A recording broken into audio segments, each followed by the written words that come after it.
2016 saw the total number of motorbikes on our roads rise to around 1.2 million. However, this increase has also seen an upsurge in bike crime. Over 600 motorbikes are stolen each week. That's a biker's worst nightmare.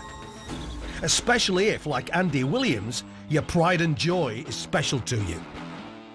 My bike is built originally for racing in the desert, for off-road and on-road, and it's a gorgeous bike, classic bike.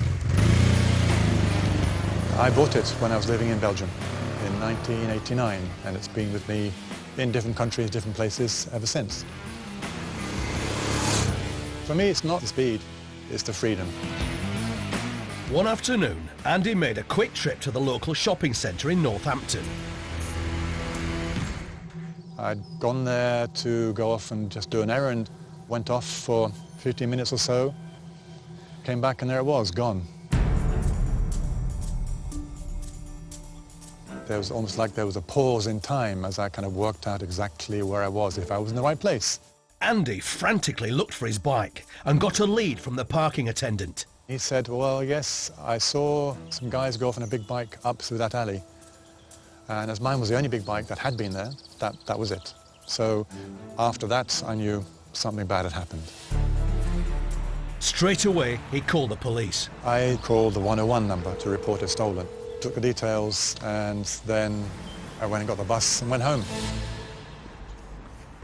I was feeling really dejected. I was kicking myself for being in a rush. I should have locked it up and so on and so forth. I frankly wasn't very optimistic.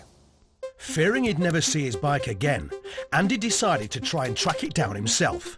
He went online, putting the word out to the biker community on social media. There are a whole load of bikers networks, one or two national ones and another local one. Put pictures on, all the details, when, where, and fingers crossed, hoping something would happen. And then I went to bed and slept very badly. The next morning, he logged back on to see if there were any traces of his bike.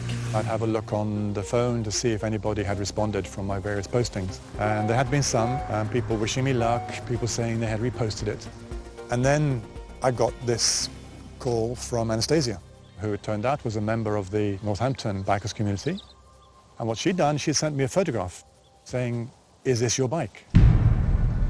And it was. Local biker Anastasia was out on a ride, waiting at some traffic lights. Lucky for Andy, she had a camera fitted to her crash helmet. I heard another motorcyclist was on the same level as me, so I just turned my head, and there was a young lad sitting on quite good and expensive motorbike, so I was just thinking that a guy without proper gear and a cheap helmet sitting on this kind of bike seems very strange for me. So I called her and said, you know, where was this? And she said, in Northampton. And she said, the guy pulled up next to me and he pulled a wheelie. I said to myself, this guy is just so arrogant doing this. It kind of gave me a lot of hope because I thought, if he's local, I can at least take my car out and start looking. You know, it suggested to me that it was still around.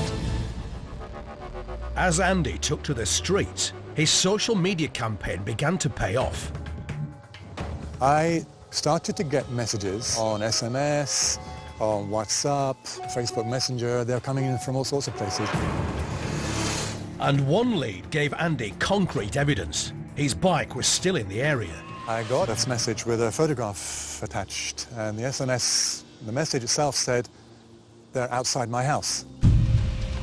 And the photograph was a picture of my bike with a rider on it, just parked outside the house. So that was very promising. Except that something even stranger happened on the way. I parked to check again the map, where it was. There I was checking the map, and the bike drove by me. So once the amazement had worn off, which took a split second, I started off. I didn't chase it, because that would have been dangerous, but I followed it at a distance. The amateur detective was closing in on the thieves and trailed them around the area until they turned down a close. And there it was, two riders, and I think about 6 of their mates, just around the bike, talking. So I was parked at the top end of the close and they were parked down the bottom and I was watching them. Although desperate to retrieve his bike, with such a large group to contend with, he knew it wasn't safe to confront them and needed to call in the professionals. At that point I did call 999 because it was something happening. So I waited. Before the police arrived, the thieves made off with the bike. I followed them again, but it was up to the end of the street where I couldn't go any further. It's off-road bike, so they had taken it across some grassland over to the next road, but I couldn't follow. I went off back towards home and then I got an SMS. And the SMS, and I still had it, the SMS said, "We've got your bike, come and collect it." And I thought, really? So all of a sudden, from feeling dejected, there I was, back on a high again. It turned out that the wife of one of the members of the community saw my bike outside their house. They chased them out and into a field. They ditched the bike and then ran off. So there he was with my bike in the middle of a field. I was truly amazed. It had been literally 28 hours since it had been stolen, and there it was back again. So there I was back with my love, my bike. I was close to ecstatic. I mean, the first feeling was, okay, what have they done to it? But in fact, it turned out to be in pretty good shape. There were some scratches on the paintwork. The clutch had been damaged because they'd been doing wheelies 2 and 3 up, but it was good enough to get me home. Now reunited with his bike, Andy wasn't going to make the same mistake again. Always lock up your bike. Now I have bought an extra heavy chain. I chained the bike up properly. I put a tracker on it so that if anything were to happen, now I can also locate it. Just generally being more careful about looking after it. If it were to ever happen again, or I heard anybody it happened to, I would say go on the social networks, tell them about it. One of the best places to go to is your own community, your own people, bikers especially.